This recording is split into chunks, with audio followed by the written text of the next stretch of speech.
tiende, digamos, a que perdamos digamos, los productos nativos. Ustedes saben que si nos basamos en la papa nativa, quienes son serranos como quien les habla, la papa nativa pues son mucho más, por más de que le ingrese el gorgojo, por más que tenga algunos sin embargo el control biológico hace de que esa papa, ¿no?, al no haber utilizado insecticidas, pesticidas, etc., sea un producto orgánico. Los productos orgánicos son mucho más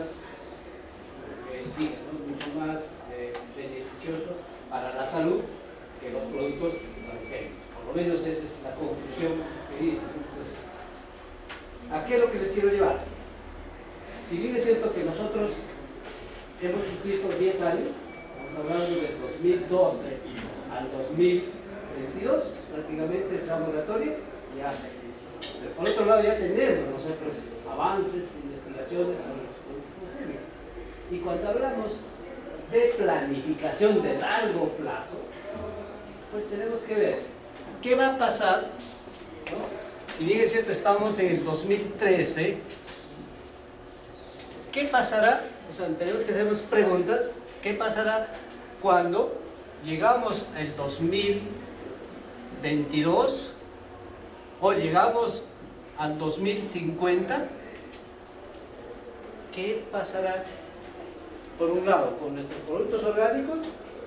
¿Y qué pasará con nuestros productos transgénicos? Entonces tenemos que hacer corridas de tal forma de ver cómo va a ser el impacto del cultivo transgénico para esos horizontes. De tal forma que pondremos a decidir, ¿no? Quizás los 10 años serán muy largos, o quizás los 10 años serán muy cortos. ¿Se dan cuenta? Más aún que esta tenemos que cruzarla con las nuevas nuevos proyectos de irrigación que están haciendo, tanto de irrigación en el norte, en el centro, básicamente en la costa. Bueno, entonces hay escenarios que nos planteamos, un escenario, digamos, optimista, un escenario moderado y un escenario pesimista. Entonces se trabaja. ¿Qué te dice la perspectiva? La perspectiva te comienza a señalar. Si estamos en un escenario optimista, pues estos van a ser los resultados y por tanto nos vamos a plantear ciertas metas. Si estamos en un escenario moderado, entonces estos van a ser los resultados y tendremos ciertas metas. Y si estamos en un escenario pesimista, este será. Entonces, ¿para qué se hace todo ese ejercicio? Para que cuando se empiece a ejecutar el plan, vayamos a ir monitoreando, vayamos a ir haciendo el seguimiento, ¿no? Cómo se mueve cada uno de ellos. Más aún, hoy en día, con el uso de sistemas informáticos, nos es mucho más sencillo, ¿no?, el uso de esta herramienta. Es una palabra, pero una palabra que implica, digamos, sumo esfuerzo y plantearse, digamos, objetivos mucho más cercanos a lo que podría ser, digamos, un análisis, digamos, que solamente se base en 2 o 3 variables. Así, en este caso estamos hablando de escenarios que cruzan variables tanto desde el punto de vista social, desde el punto de vista económico, desde el punto de vista e incluso desde el punto de vista que tenga que ver con aspectos psicosociales. Bien, entonces, el planeamiento estratégico, señores, promueve objetivos claros de desarrollo. Les invito, señores, a leer, a revisar este plan nacional de desarrollo planteado por CEPLAN. Ustedes van a ver que son tan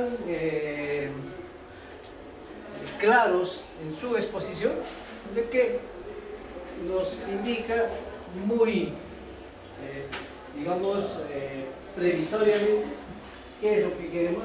Por ejemplo, cuando hablamos del analfabetismo, son tan prácticos que nos dicen que el analfabetismo para el 2021 tiene que estar en tal porcentaje,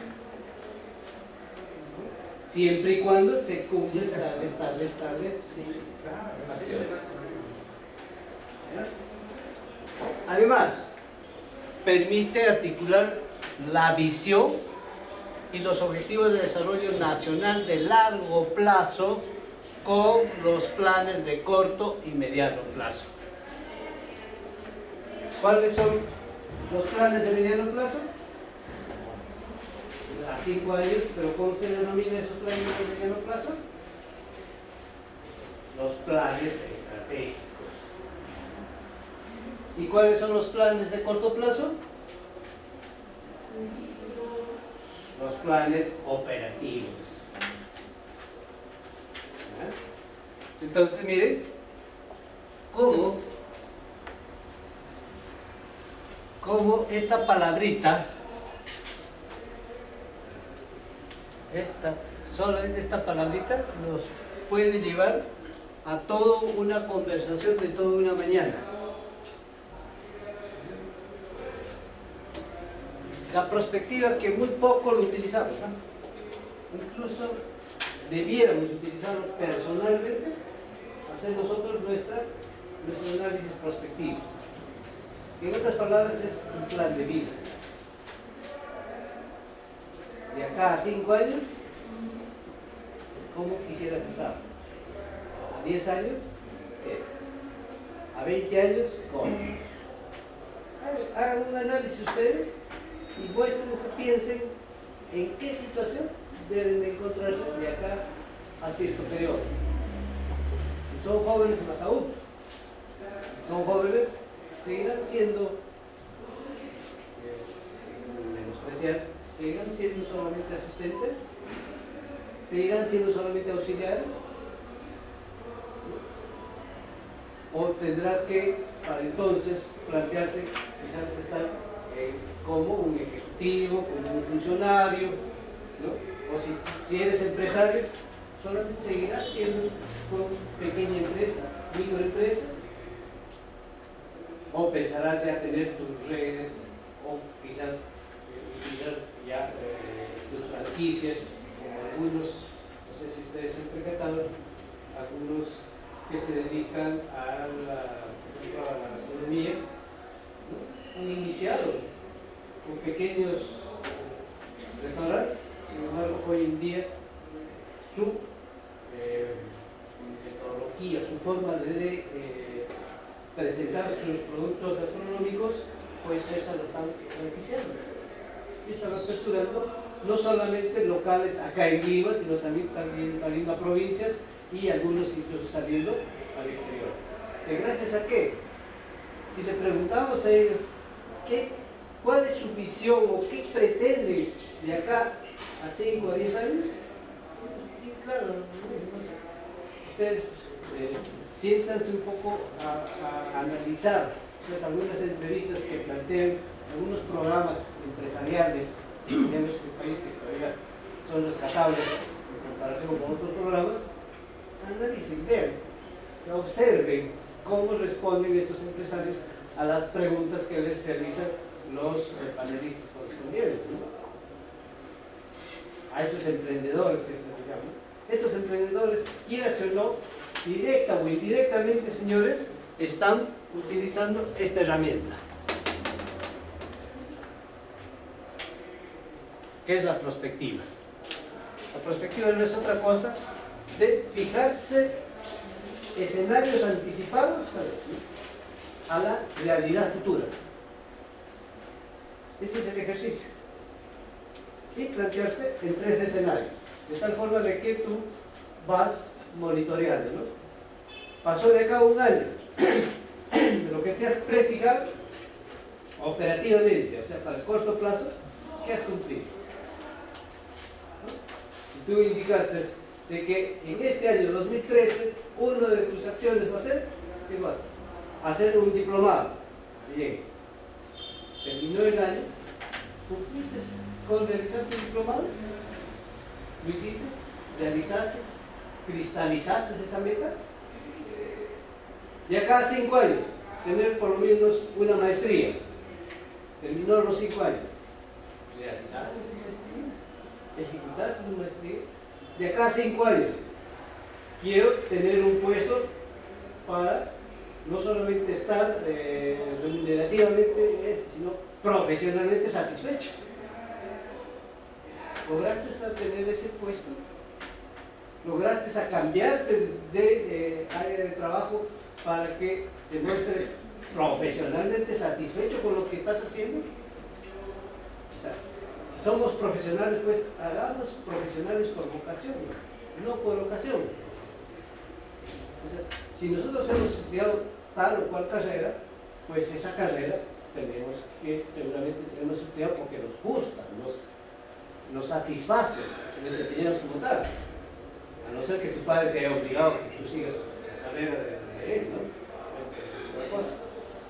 Bueno, entonces, en resumen, señores, eso implica perspectiva. ¿Ya? Bien. El marco regulatorio.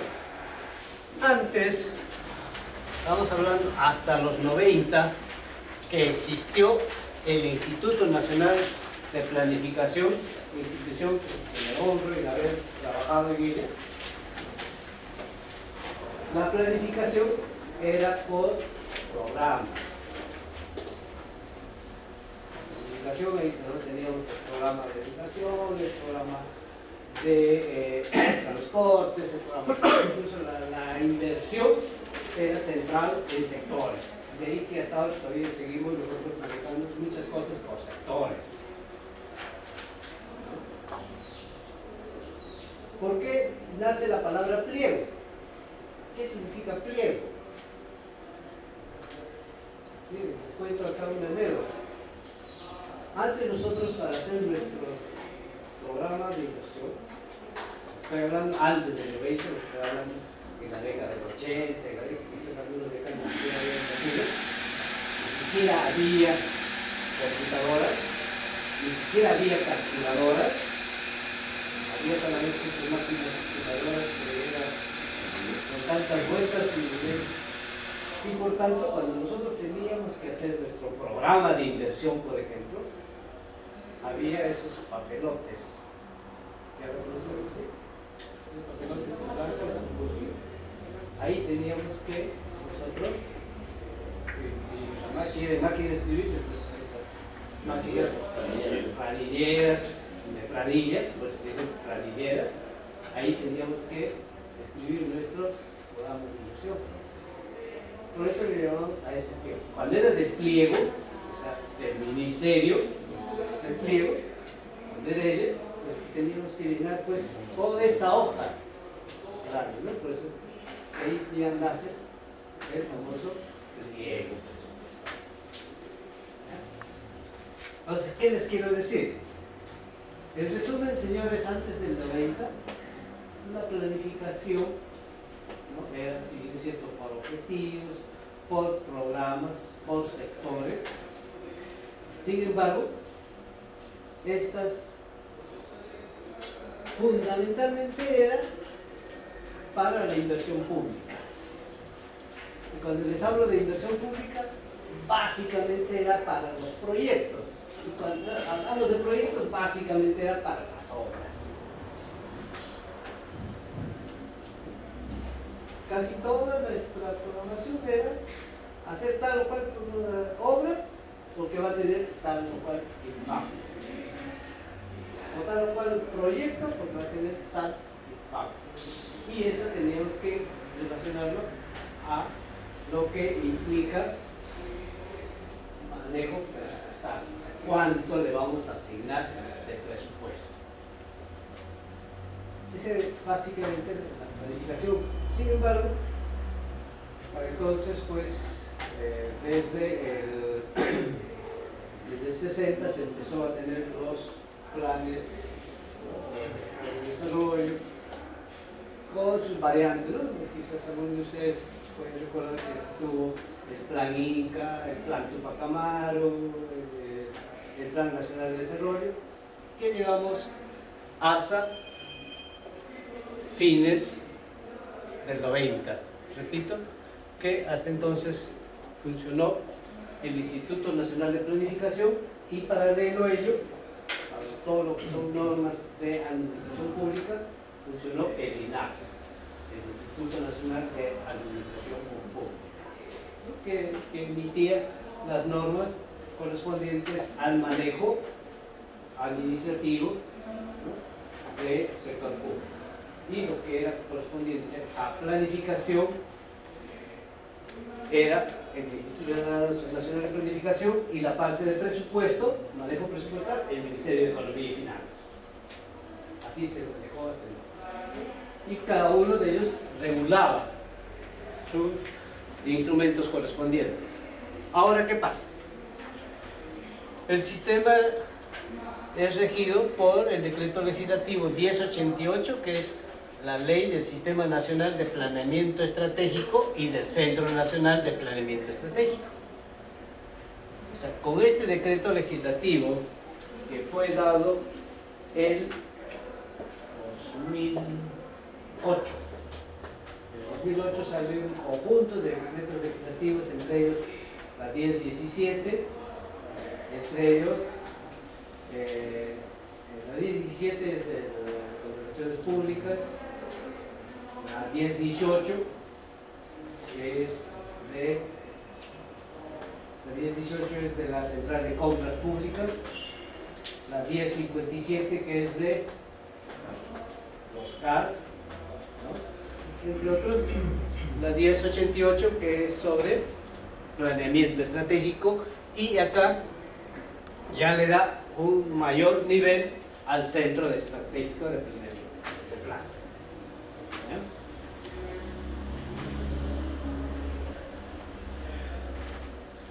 Plan Estratégico de Desarrollo Nacional, dice, contiene la definición concertada de una visión de futuro compartida y las políticas para guiar la toma de decisiones públicas y privadas, miren, públicas y privadas, hasta el 2021. Esa es la que les hablaba, la que el plan ha planteado, contando con 6 objetivos estratégicos de desarrollo. Eso es lo que ya nos ha presentado ese plan.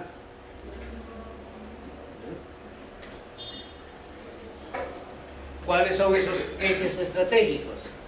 La plena vigencia de los derechos humanos y de la dignidad de las personas. ¿Derechos a qué? ¿Cuáles son los derechos universales?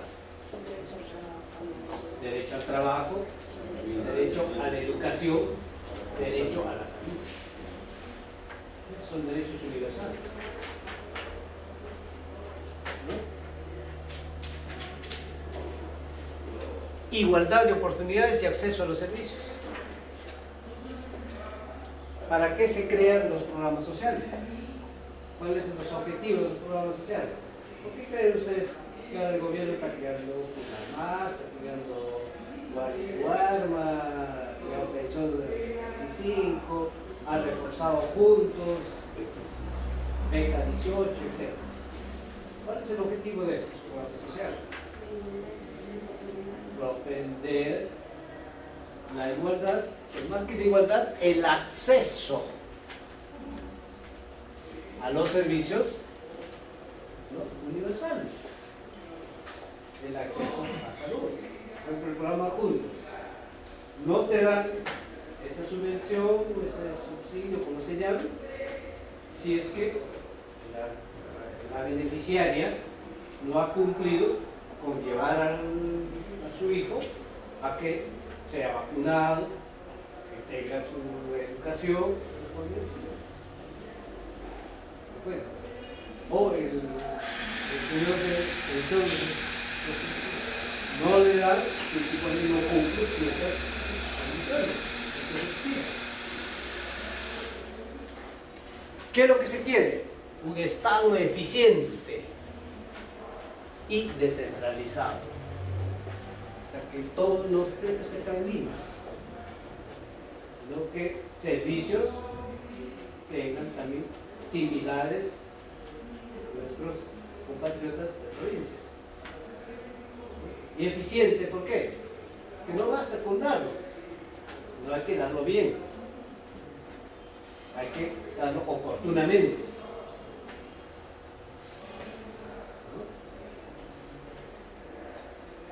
¿Qué diferencia hay entre eficaz y eficiencia? Eficaz es lo que les decía, ¿no? No basta con darlo, sino que eso tenga impacto, tenga resultado. Y les doy otro ejemplo. Supongamos ustedes que están recibiendo clases del diplomado de contrataciones públicas. Bien. Entonces, hagamos un análisis de resultado y un análisis de impacto. En otras palabras, un análisis de eficacia y un análisis de eficiencia. Un análisis de resultados significaría lo siguiente. Terminaron ¿cuántos? 50 participantes. Va a haber una evaluación. En la evaluación vemos de que el promedio 18. Un buen resultado.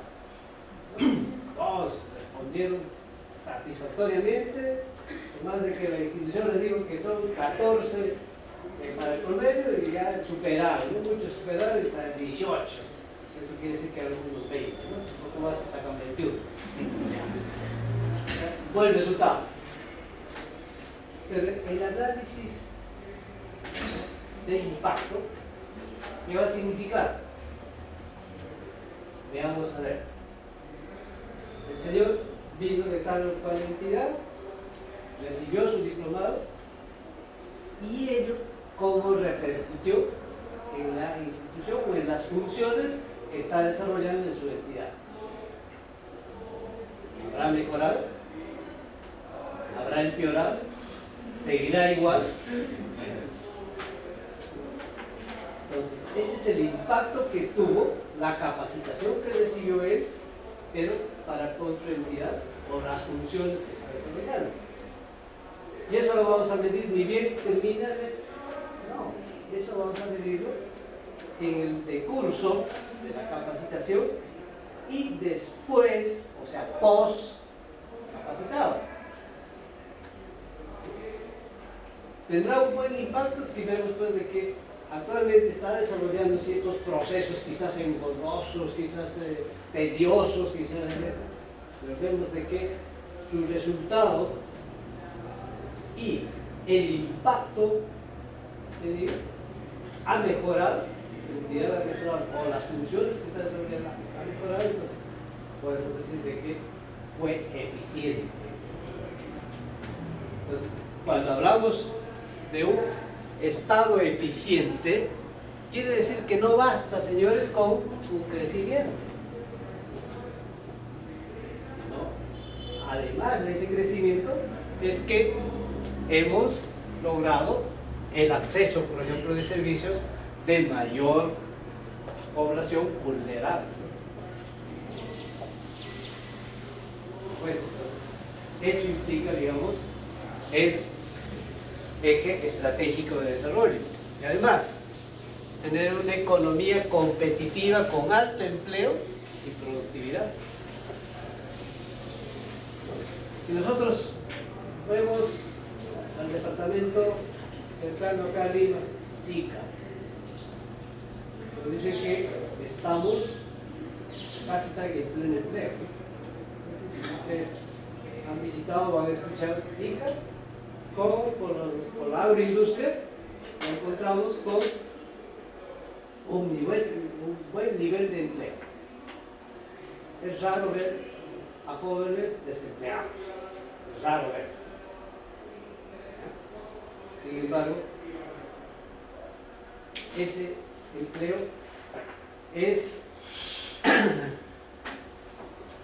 es competitivo y incrementa, digamos, la productividad. En algunos sí y en algunos no. En esos algunos no, ¿qué pasa? Son empleos precarios. Son empleos donde, por ejemplo, para épocas de cultivo, digamos, o de cosecha del esparo, o de ciertos productos, son temporales. Además de ello, pues no todos están en iguales condiciones. No todos son agricultores.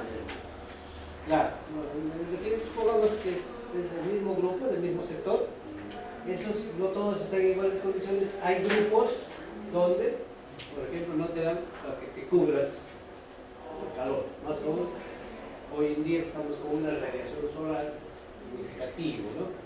Entonces, veamos, ¿no? Ante nuestros competidores, tenemos que hacer que nuestra economía sea competitiva y tenga alta productividad. Solo eso lo vamos a lograr siempre y cuando trabajemos ordenadamente en dos aspectos básicos para nuestro país: la educación y la salud. Con buena educación y con salud de nuestros pobladores podemos ya inducir, podemos conllevar a que nuestros profesionales, nuestros técnicos tengan alto empleo y a su vez sea productivo. Algo que estamos nosotros descuidando es la parte técnica.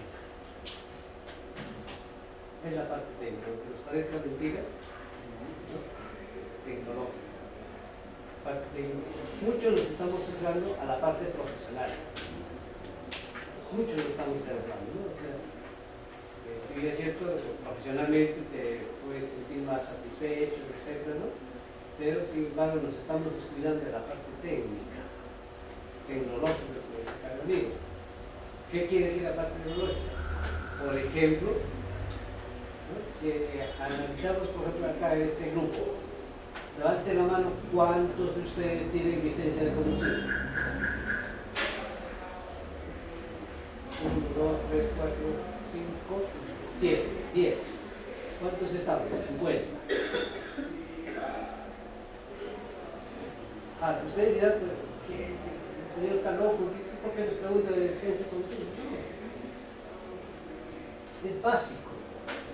Básico hoy en día, hasta para las reuniones familiares, alguien que maneje, para que sea el amigo elegido.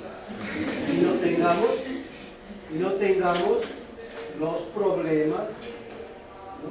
que repercuten en nuestra salud familiar, salud social. Porque tenemos el accidente, porque todavía nuestra forma de pensar, nuestra cultura etílica no está bien desarrollada. ¿Se dan cuenta? Entonces, es importantísimo que además de ser profesionales también conozcamos algunos aspectos técnicos, ¿no? Y que nos hagan cada vez más competitivos. Cuando uno tiene ABC herramientas, además de tu profesión, te hace mucho más competitivo en comparación a la competencia. Más aún, señores, que los jóvenes de hoy están viniendo con todo un bagaje, no solamente profesional, sino también tecnológico, que nos hace, quienes estamos pasando de base 4 a base 5, hoy en día corremos más riesgo de llegar a la obsolescencia que los jóvenes que vienen con ese ímpetu, digamos, arrollador. ¿Ya? Bien. Otro de los objetivos estratégicos es desarrollo regional equilibrado y una infraestructura adecuada. Esto de infraestructura adecuada es importantísimo, puesto que si no contamos con medios para sacar nuestros productos, pues de nada nos va a servir incrementar nuestra productividad dentro de nuestra empresa, dentro de nuestro mundo.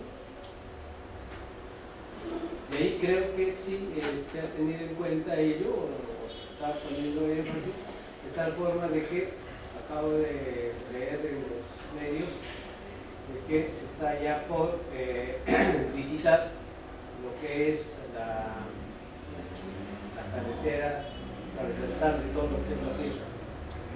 ¿No? Así como tenemos una panamericana de costa, es muy probable que tengamos una transversal todo lo que es sierra.